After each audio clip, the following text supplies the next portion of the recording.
Pelo sinal da Santa Cruz, livrai-nos Deus, nosso Senhor, dos nossos inimigos. Em nome do Pai, e do Filho, e do Espírito Santo. Louvado seja nosso Senhor Jesus Cristo. Irmãos e irmãs, bom dia. Minha saudação de paz em Cristo Jesus a todos vocês que se encontram aqui no Rincão do meu Senhor, na sede da comunidade Canção Nova, e a todos aqueles que nos acompanham pelo sistema Canção Nova de comunicação. Que Deus nos abençoe neste momento de graça, neste momento em que o Senhor Jesus também irá operar a nossa libertação. O acampamento Fé Católica tem como tema: conhecereis a verdade e a verdade vos libertará. Nesses dias estamos tendo a oportunidade de conhecer de forma mais aprofundada a verdade da salvação. A verdade que é Cristo Jesus, nosso Senhor, nosso Salvador. E por isso temos experimentado no Senhor esta libertação interior, para sermos filhos e filhas de Deus livres. Livres para amar a Deus, livres para amar os nossos semelhantes.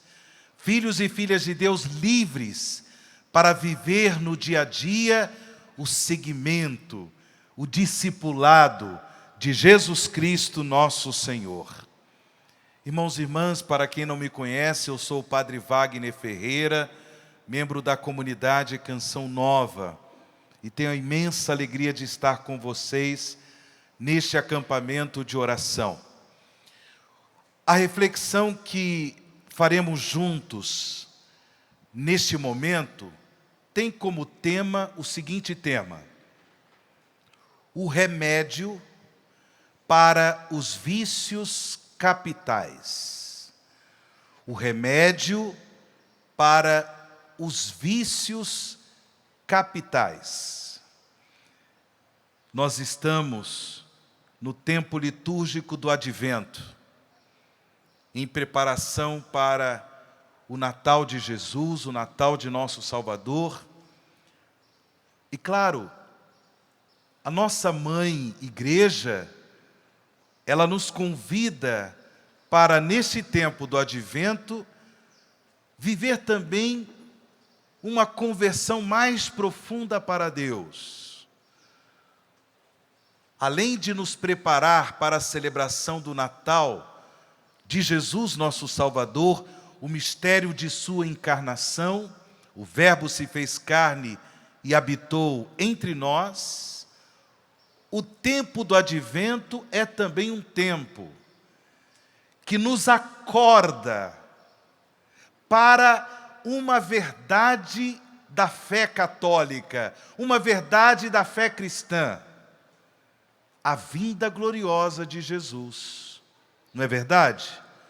Nós esperamos, e esperamos com alegria, e esperamos com esperança cristã a vinda gloriosa de Jesus. Mas essa espera, ela precisa acontecer de modo que nós possamos viver as virtudes cristãs, de modo que realizemos no nosso dia a dia a vocação à santidade, por meio da prática das virtudes cristãs.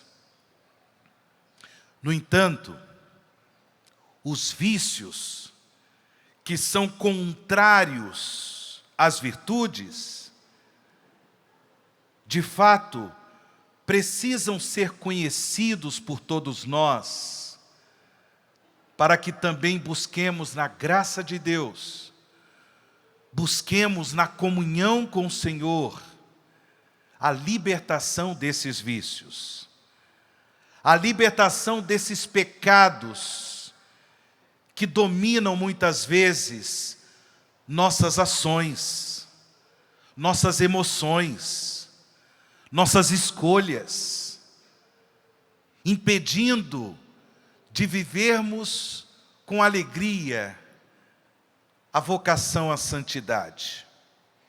Por isso nós vamos refletir sobre os vícios capitais, os pecados capitais e os seus remédios. O que devemos fazer para que, com a graça de Deus, vençamos, tenhamos vitória em relação aos vícios capitais? Bem, antes de entrarmos propriamente na temática dos vícios e seus remédios, eu gostaria de começar com um texto da Palavra de Deus, um trecho do Evangelho de São Marcos, capítulo 7. Se você traz consigo a sua Bíblia, pode pegar comigo o Evangelho de São Marcos, capítulo 7, a partir do versículo 14. Do versículo 14 ao versículo 23. Marcos 7, 14 a 23. Jesus chamou outra vez a multidão e dizia: ouvi-me todos e compreendei. Nada que de fora entra em alguém o pode tornar impuro, mas o que dele sai é o que torna impuro. Quando Jesus entrou em casa, longe da multidão, os discípulos lhe faziam perguntas sobre essa parábola. Ele lhes disse: também vós não entendeis? Não compreendeis que nada que de fora entra em alguém o pode tornar impuro, pois não vai para o coração, mas para o ventre, e daí para a fossa? Assim, ele declarava puro todo alimento. E acrescentou: o que sai de alguém é que o torna impuro, pois é de dentro do coração humano que saem as más intenções, fornicações, roubos, homicídios, adultérios, cobiças, perversidades, fraude, arrogância, inveja, calúnia, orgulho, insensatez. Todas essas coisas más saem de dentro e são elas que tornam alguém impuro. Vejam bem, meus irmãos e irmãs, os judeus, eles tinham essas práticas de purificação. Não podiam entrar em casa, não podiam sentar à mesa, sem antes realizar os ritos de purificação. Mas que não eram ritos simplesmente higiênicos, de uma prática de higiene. Eles tinham consigo a consciência que, de alguma forma, espiritualmente, estavam contaminados por causa da vida social, por causa da vida no comércio e assim por diante. Eles só podiam entrar em casa, só podiam sentar à mesa para fazer uma refeição depois de se purificarem. Então Jesus aqui, tendo presente essa prática ritual judaica, está ensinando às multidões, está ensinando aos seus discípulos que o que torna a pessoa impura do ponto de vista espiritual, o que torna o nosso coração impuro é aquilo que vem de dentro, são as más intenções, são as nossas inclinações para o mal, e não o que vem de fora, e Jesus deixa claro, ele apresenta uma lista dessas más intenções. Aquilo que também a palavra de Deus, lá na carta do apóstolo São Tiago, nos fala a respeito da concupiscência. A concupiscência. O que é isso, irmãos e irmãs? Como consequência do pecado original, a concupiscência é aquela inclinação que todos nós temos, sem exceção, aquela inclinação para o mal, aquela inclinação para o pecado, é a concupiscência. Nós sentimos isso dentro de nós, desde pequenininhos, desde crianças, percebemos que nós temos uma inclinação para a perversidade, percebemos que nós temos uma inclinação para a mentira, para a corrupção, para o desregramento sexual.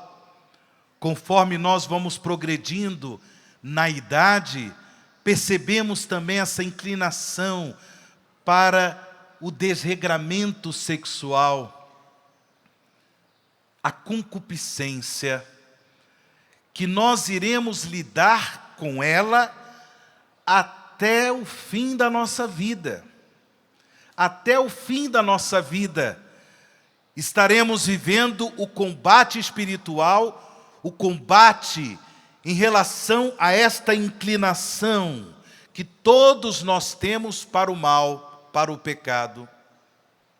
Porém, é preciso também tomar consciência que pela graça do batismo, nós fomos libertos do pecado original, nós recebemos o dom do Espírito Santo, nós recebemos as virtudes do Espírito Santo, exatamente para não nos deixarmos levar, não nos deixarmos escravizar por esta inclinação para o mal. Mas vamos lá.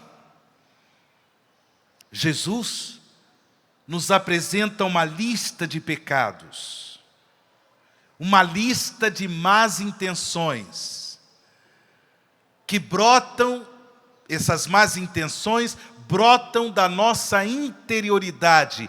É por isso que nós precisamos ter uma atenção à nossa interioridade. Devemos tomar esse cuidado, porque no mundo em que vivemos, na cultura em que estamos imersos, são tantas informações, são tantas oportunidades de distração, que corremos o risco de não darmos a devida atenção à nossa interioridade, à importância da nossa conversão interior.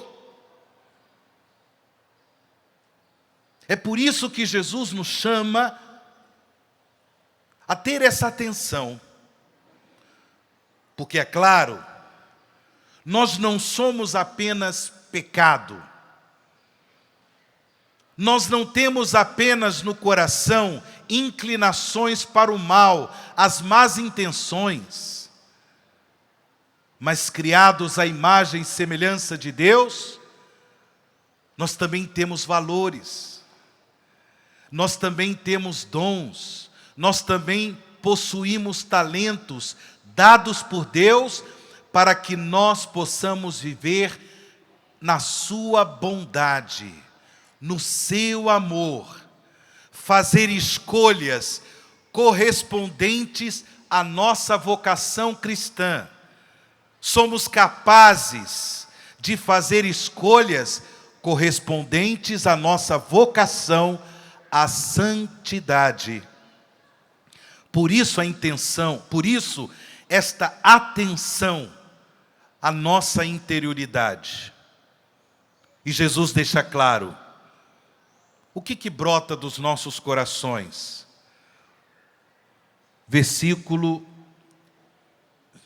A partir do versículo 21. Fornicações, roubos, homicídios, aquele desejo de matar alguém, homicídios, adultérios, cobiças, perversidades, fraude, arrogância, a soberba, inveja, calúnia, orgulho e insensatez. Todas essas coisas, diz Jesus, todas essas coisas más, saem de dentro e são elas que tornam alguém impuro. É interessante que nesta lista de pecados, Jesus também cita os vícios capitais. E quais são os vícios capitais? A tradição filosófica e também a tradição da igreja afirmam que são 7 vícios capitais.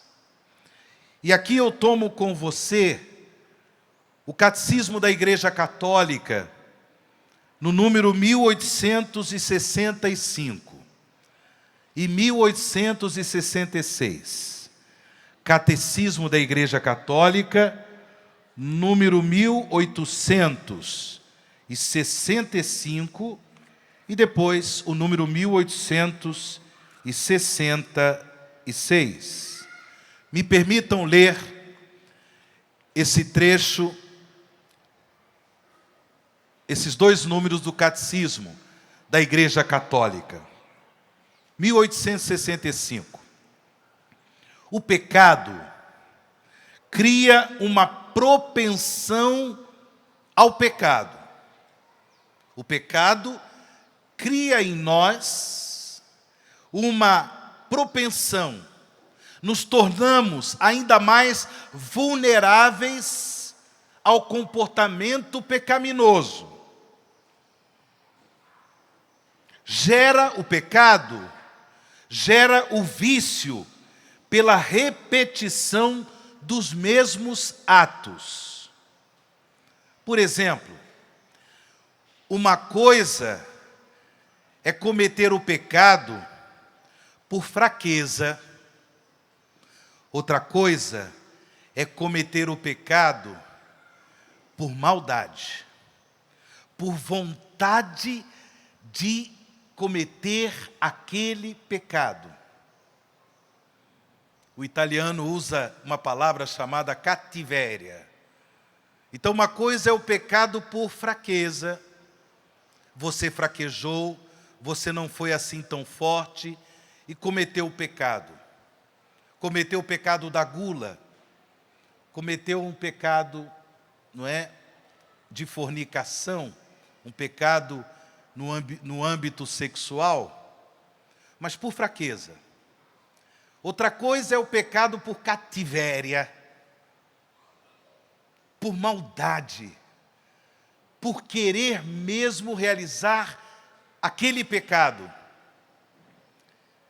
E assim, quanto mais nós cometemos determinado pecado, mais nós nos tornamos escravos dele.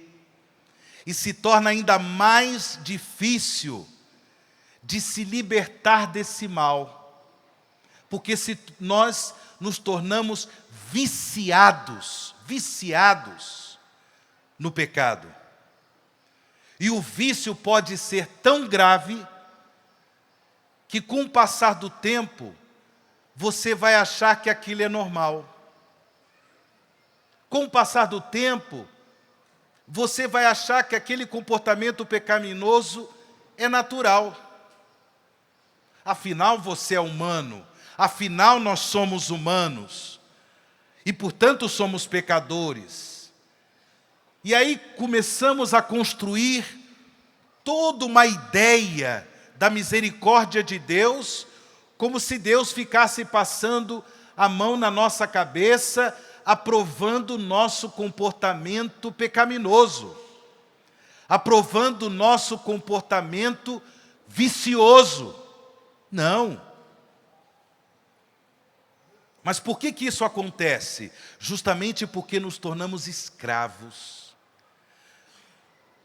viciados em cometer aquele pecado, a repetição dos atos pecaminosos, é o vício. Disso resultam inclinações perversas que obscurecem a consciência e corrompem a avaliação concreta do bem e do mal. A pessoa é capaz de chegar ao ponto de confundir o bem com o mal com o bem. É grave. É grave a corrupção da consciência que o vício ocasiona em nós. Assim, o pecado tende a reproduzir-se e a reforçar-se, mas não consegue destruir o senso moral até a raiz. Graças a Deus, mesmo quando nos tornamos viciados em determinados pecados, nós não perdemos totalmente o senso moral. Aquela capacidade de discernir entre o bem a ser feito e o mal a ser evitado. Até aqui, minha gente, tudo bem? Tá claro? Posso continuar? Vocês estão atentos? Maravilha, maravilha. Mas eu sei que vocês estão atentos. É só para dar uma acordada ainda, né? Estamos saindo do... Tá certo. Tá tremendo. Não, mas vamos chegar lá. A verdade vos será dita e a verdade vos... Vamos lá. Portanto, graças a Deus, nós não perdemos totalmente o senso moral. Na nossa consciência, conseguimos, mesmo quando estamos dominados pelo pecado, mesmo quando somos escravos de um vício, na nossa consciência nós conseguimos ainda advertir, discriminar, distinguir entre o bem a ser feito e o mal a ser rejeitado. Graças a Deus. Agora vamos para o número 1866 do Catecismo da Igreja Católica. Os vícios podem ser classificados segundo as virtudes que contrariam, ou ainda ligados, os vícios, aos pecados capitais, que a experiência cristã distinguiu seguindo São João Cassiano. São João Cassiano é um monge que viveu na Palestina, viveu também ali no sul da França, em Marseille. Ele era um monge beneditino que, portanto, também escreveu sobre os vícios capitais, sobre os pecados capitais. Então, a experiência cristã distinguiu seguindo São João Cassiano e São Gregório Magno, que também escreveu sobre os pecados capitais. Ambos padres da igreja. São João Cassiano, monge do século IV, e São Gregório Magno, padre também da igreja. São chamados capitais porque geram outros pecados, porque geram outros vícios. Quais são os 7 pecados capitais? o orgulho, a avareza, a inveja, a ira, a impureza, que também pode ser chamada de luxúria, a gula, a preguiça, que também pode ser chamada, pode ser conhecida como a assídia, ou também conhecido como o demônio do meio-dia. Nós vamos falar de cada um deles, tá bom? Mas é claro, eu vou falar sobretudo para quem está na televisão, porque vocês aqui não têm nenhum desses pecados, né? Vocês aqui não têm nenhum desses vícios, não é? Vamos lá. São 7 os pecados capitais. Vou repetir. O primeiro é o orgulho. A palavra capital, ela vem do latim caput. Fala de cabeça. Caput é a cabeça. Então, esses pecados capitais, esses vícios capitais, eles encabeçam vários outros pecados. Existem vários outros pecados que estão ligados a esses pecados capitais, caput, cabeça, que são eles: a soberba, o orgulho, é o primeiro. É o pecado da queda do demônio. O demônio é um anjo de luz decaído justamente por causa do orgulho, justamente por causa da sua soberba, da sua arrogância, de não querer servir, de não querer obedecer ao projeto salvífico de Deus. A soberba, o orgulho, nos torna, portanto, arrogantes. Quem é soberbo se acha sempre melhor do que os outros, sempre superior aos outros. O soberbo não tem nada para aprender com os outros. Não tem nada, porque já sabe tudo. Eu não sei se você conhece alguém assim. Você conversa com uma pessoa sobre um assunto, ela sabe tudo. Muda de assunto, ela sabe mais ainda. Vai para o terceiro assunto, ela é doutora no assunto. Meu Deus, misericórdia.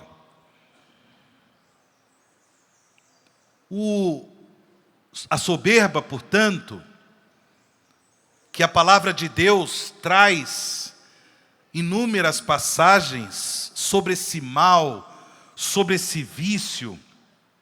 A soberba, portanto, ela deve ser combatida. Qual é o remédio para a soberba? Olha, o remédio para todos os vícios capitais é a oração. Para todos os vícios, para que nós trilhemos um caminho de libertação de todo e qualquer vício, dos vícios capitais, dos 7 vícios capitais. Quais são os remédios que a igreja nos apresenta? Oração. Orar sem cessar.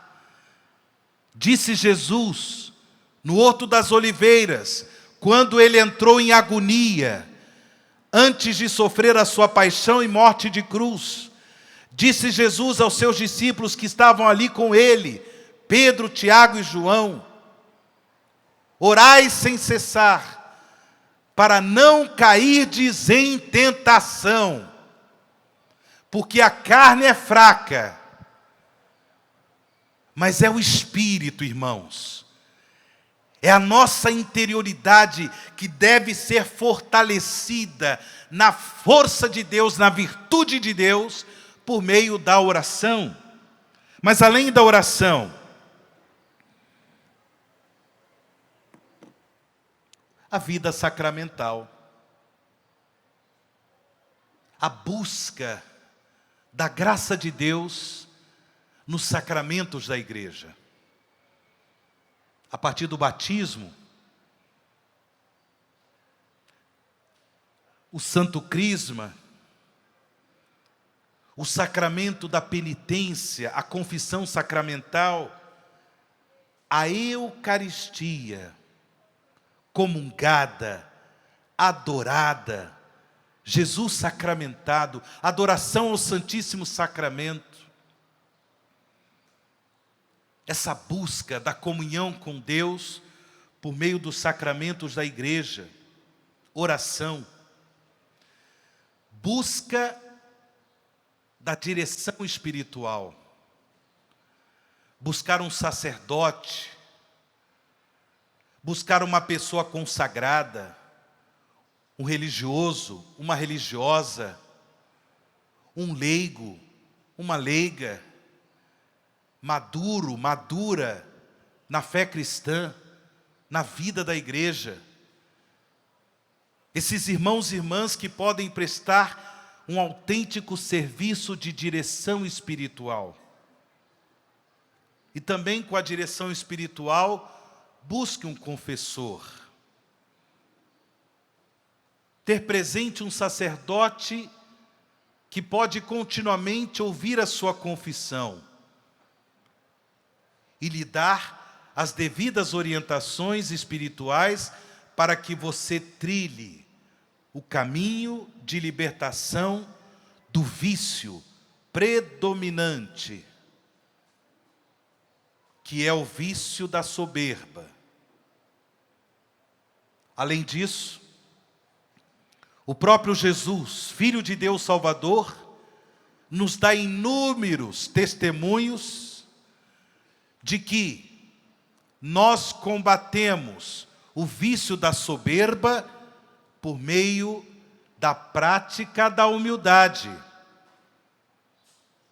A virtude contrária ao vício da soberba se chama humildade.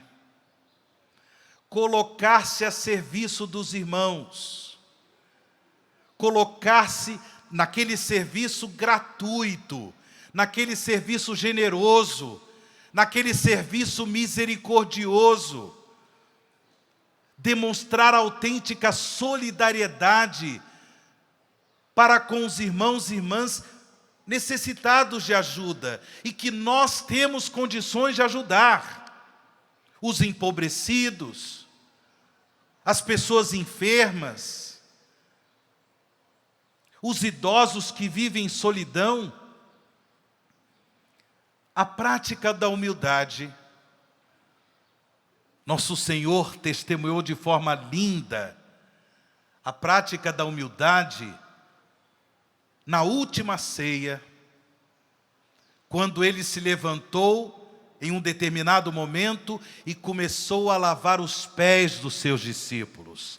Sendo Ele o Senhor, colocou-se em atitude de humildade, lavando os pés dos seus discípulos. Segundo vício capital, segundo pecado capital da lista dos sete pecados, a avareza. Repita comigo, qual é o segundo? Avareza. A avareza, ela está ligada ao desejo excessivo de possuir bens, de possuir riqueza, ao excesso, ao desejo excessivo de ter domínio em relação aos bens materiais. A pessoa avarenta nunca está satisfeita com aquilo que tem. Sempre quer ter mais. Sempre quer ter mais. É claro, todos nós temos o desejo de progredir na vida. trabalhamos, recebemos o nosso salário, para também proporcionar um bem-estar maior para a nossa família, para as pessoas que dependem de nós. Isso é honesto, minha gente. Isso é justo, isso é correto. Mas o excesso, o problema está no excesso. O problema é quando toda a sua vida, toda a sua atenção se volta para essa prática. O que predomina nos seus pensamentos? O que predomina nos seus pensamentos é esse desejo, essa vontade de possuir mais, com um coração insatisfeito com aquilo que você já possui. Essa pessoa é conhecida também como sovina. Ou no popular, como é que a gente chama uma pessoa avarenta no popular? Vamos ver se vocês descobrem. Opa, parabéns! Mão de vaca. Ó, a pessoa está com a mão fechada. Ela mete até a mão no bolso, mas a mão fechada. Avarenta, gananciosa. E claro, com isso a pessoa pode ser trapaceira. Com isso a pessoa pode desgastar-se fisicamente, porque ela não se dá o descanso, não se dá o direito do descanso. Até no domingo tem que trabalhar, porque tem que ganhar dinheiro, porque tempo é dinheiro. Cuidado. Numa hierarquia de valores, meus irmãos e irmãs, numa hierarquia honesta de valores, o que nós mais precisamos é conquistar os valores espirituais, sem renunciar também os valores humanos, os valores criados, os valores materiais, mas com equilíbrio. Com equilíbrio, buscar também os valores humanos, materiais. Qual é o remédio? Além do que eu já falei, oração, vida sacramental, direção espiritual, buscar um confessor. Além desses que eu já falei, em relação à avareza, é preciso praticar o desapego. Na Canção Nova, o Padre Jonas, nosso saudoso pai fundador, ele nos ensinou a prática do retiro da boa morte. Isso é uma tradição da espiritualidade salesiana, uma tradição da ascese salesiana, o retiro da boa morte, porque São João Bosco, Dom Bosco, ensinou essa prática, essa ascética, essa prática de ascese aos seus alunos, às crianças, aos adolescentes, que pelo menos uma vez ao mês, eles deveriam dar uma olhada no seu armário, nas suas coisas, para retirar e transformar em dom aquilo que você não está utilizando, aquilo que não é mais útil para você. E olha, gente, o vício da avareza pode também se manifestar no acúmulo de coisas. Você tem no seu armário uma infinidade de sapatos, uma infinidade de roupas. Por que não fazer o retiro da boa morte? Uma boa confissão, um dia penitencial e a prática da ascese, do desapego, de fazer dos seus bens que você não tem utilizado um dom para aqueles que necessitam. É possível fazer isso, minha gente? Sim ou não? Vamos lá. Retiro da boa morte, para exercitar o coração no desapego, para exercitar o coração na prática da generosidade, da partilha dos bens, ajudar os nossos irmãos e irmãs mais necessitados. Porque esse mundo passa. E quando nós morrermos, não vamos levar nada daquilo que nós conquistamos nesta vida. Não vale a pena apegar-se a nada. Que Deus nos dê a graça de um coração livre para Deus, um coração livre para amar os nossos irmãos e irmãs, também pela prática da generosidade. É o remédio contra o vício da avareza. Terceiro vício capital, a luxúria. A luxúria. Olha, gente, segundo a tradição da igreja, é importante explicar que a luxúria, ela não tem nada a ver com luxo.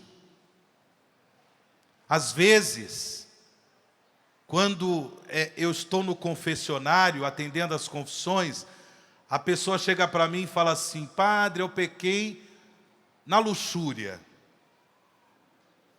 porque eu fico acumulando muitas coisas, eu fico apegado às coisas, eu quero ter mais coisas. Falei: olha, você está confundindo luxúria com luxo.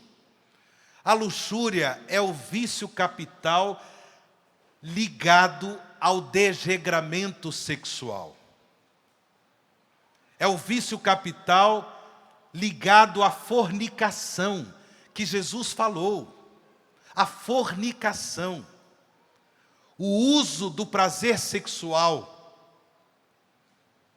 sem qualquer relação com o amor conjugal, o amor entre o homem e a mulher, devidamente casados, o homem e a mulher que vivem em matrimônio. Toda e qualquer relação sexual, toda e qualquer busca do prazer sexual desregrado, vicioso, o vício da pornografia, o vício da masturbação, o vício que também pode gerar o pecado do adultério, o vício da prostituição, o vício do adultério. Tudo isso está no contexto, tudo isso são pecados ligados a esse pecado, a esse vício capital que se chama luxúria. Luxúria. O que é preciso fazer? Quais remédios devemos tomar para a libertação da luxúria? É preciso desenvolver a temperança, a virtude da temperança, que também tem como consequência o autodomínio, o autocontrole, sem deixar de lado a oração, vida sacramental, sem deixar de lado a confissão sacramental, praticar o amor de forma desinteressada. A igreja tem um documento, tem vários, mas o que eu me lembro agora, um documento que se chama Sexualidade Humana, Verdade e Significado. Sexualidade humana, verdade e significado. Eu só não me lembro agora qual é o conselho, o dicastério da igreja, não é? Qual é o Pontifício Conselho que publicou esse documento? Não sei se é da educação ou se é da família. Não sei, não me lembro agora. Mas o documento se chama Sexualidade Humana, Verdade e Significado. Ali nesse documento, a igreja nos ensina o seguinte: o que torna humano a nossa sexualidade, o que torna humano, o que humaniza a nossa sexualidade? O amor desinteressado. Não aquele amor viciado, aquele amor egoísta, de quem pensa somente na própria felicidade, de quem pensa somente no próprio prazer. Não. Mas o amor desinteressado. A prática da misericórdia. Marido e mulher, a mulher muitas vezes em casa, ela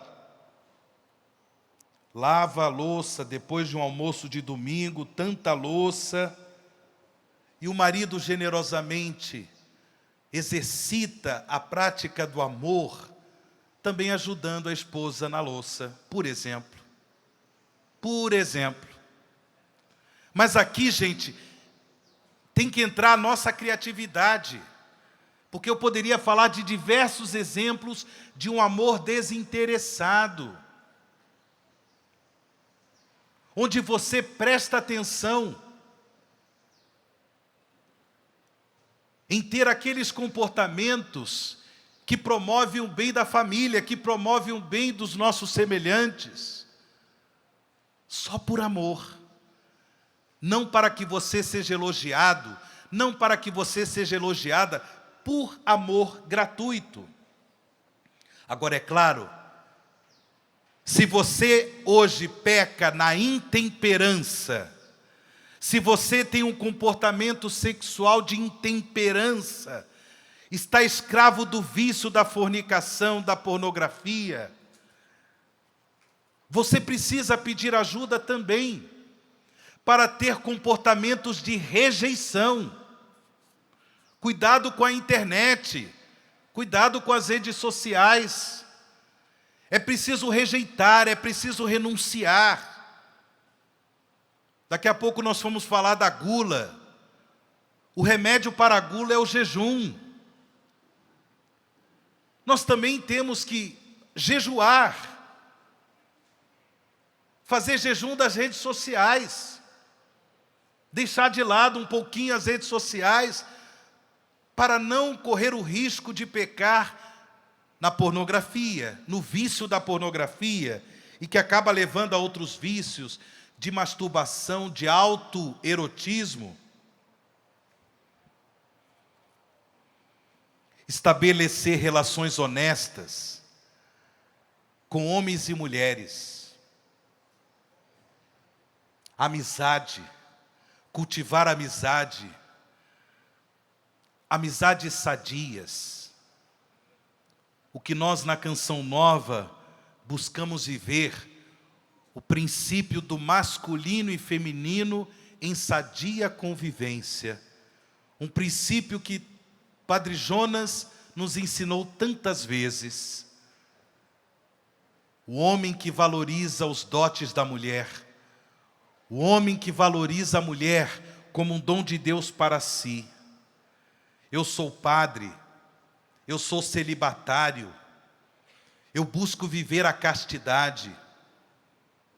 Mas também, no contexto da comunidade Canção Nova, eu me relaciono com as moças.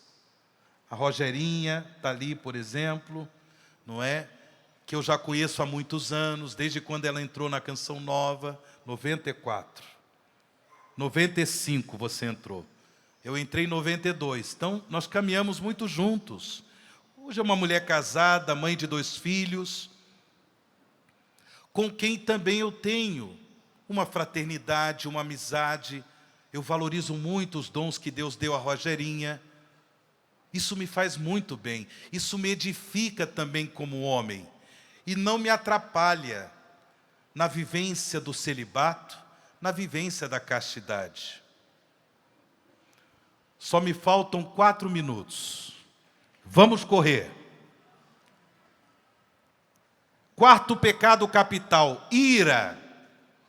Aquele ódio doido que você quer matar, quer enforcar. A ira, ela nos leva a atitudes de violência, agressão verbal, agressão física. Sempre prestem atenção. É claro que todos nós lidamos com situações na vida, nos nossos relacionamentos, onde muitas vezes nos desperta aquele descontentamento, aquela contrariedade em relação a um comportamento que a pessoa teve contra você, contra mim, ou contra uma pessoa que nós amamos, nós queremos o bem. Isso é natural. Você sentir aquela raiva. Mas agora você viver o tempo todo obcecado, o tempo todo obcecada em querer esganar o pescoço da pessoa, em querer se vingar, pagar o mal com o mal. Isso é resultado da ira. Remédios. Que remédio poderia ser bom para você se libertar do pecado capital da ira? Por exemplo, cita um remédio, minha gente, vamos lá. Se você tem a ira, tem ódio, paciência, vai bem. Paciência vai bem. O que mais? Perdão, já falaram aqui. Mas perdão, ótimo. Oração, como eu já falei, oração, sacramentos, direção espiritual é para todos os vícios, tá bom? Como é que foi? Caridade, ótimo. O amor, sem dúvida. O amor humaniza o nosso coração. Não só para os desregramentos sexuais, mas o amor também, é claro, coloca freio à ira. Perdão. O que Jesus nos ensinou? Perdoar não apenas 7 vezes, mas perdoar quanto? Não ouvi perdoar? Perdoar 70 vezes 7. A prática do perdão. Aquela capacidade de realmente ter misericórdia em relação às fraquezas alheias. Criar o hábito disso, minha gente. Criar o hábito desse amor, dessa misericórdia em relação às fraquezas alheias. Isso também nos ajuda na libertação do vício da ira. Quinto vício, inveja. O desejo de possuir aquilo que o outro tem. Mas é uma coisa assim, tremenda, excessiva. Remédio para a inveja, o louvor a Deus. Louvar a Deus por quem você é. Louvar a Deus por aquilo que você tem. Agradecer a Deus pelos dons que você possui. O louvor. Praticar o contentamento.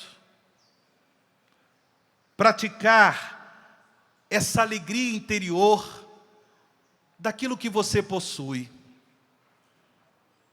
Preguiça. Vamos para o 6º pecado capital. Preguiça, que eu também chamei de assídia. E para esse pecado capital da preguiça ou assídia, o demônio do meio-dia, que é também uma letargia espiritual. Para nós compreendermos melhor esse pecado, eu vou ler aqui o Catecismo da Igreja Católica no número 2733. 2733. Prestem atenção, me permitam ler esse trecho do Catecismo. Outra tentação cuja porta é aberta pela presunção, pelo orgulho, é a assídia, também chamada de preguiça. Os padres espirituais entendem esta palavra como uma forma de depressão, devida ao relaxamento da ascese, à diminuição da vigilância, à negligência do coração. O espírito está pronto, diz Jesus, mas a carne é fraca. Quanto mais alto se sobe, tanto maior é a queda. O desânimo doloroso é o inverso da presunção. Quem é humilde não se surpreende com a sua miséria. Passa então a ter mais confiança e perseverar na constância. Remédio para a preguiça, remédio para a assídia, retomar a prática da ascese, as práticas espirituais, práticas de oração, práticas de jejum, práticas de abstinência das redes sociais, da televisão, daquilo que é excessivo na sua vida, daquilo que é excessivo no seu comportamento. E o último pecado capital, a gula.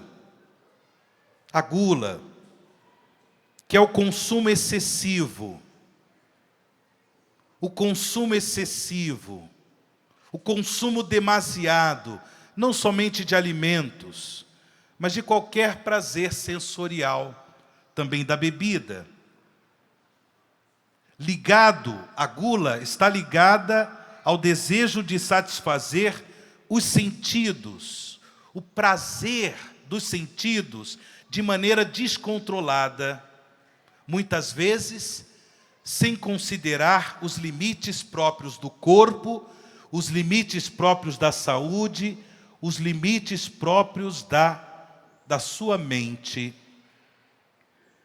Combater o orgulho, remédio para o orgulho, temperança, moderação, jejum, abstinência. Para concluir, irmãos e irmãs, remédios para o vício. Entendam o seguinte: vamos equiparar as virtudes com a construção, a edificação de uma floresta. Você edifica uma floresta da noite para o dia? Sim ou não? Nós conquistamos as virtudes com o tempo. Leva tempo para você se tornar uma pessoa virtuosa. Porém, vamos comparar o vício naquele comportamento de colocar fogo na floresta. Queima da noite para o dia? Sim ou não? Sim. Portanto, cuide para você crescer na virtude, cuide para você vencer os vícios. E assim, nós viveremos na liberdade dos filhos e filhas de Deus. Que Deus nos abençoe. Amém. Fiquemos em pé. Que santidade de vida, que homens devemos ser.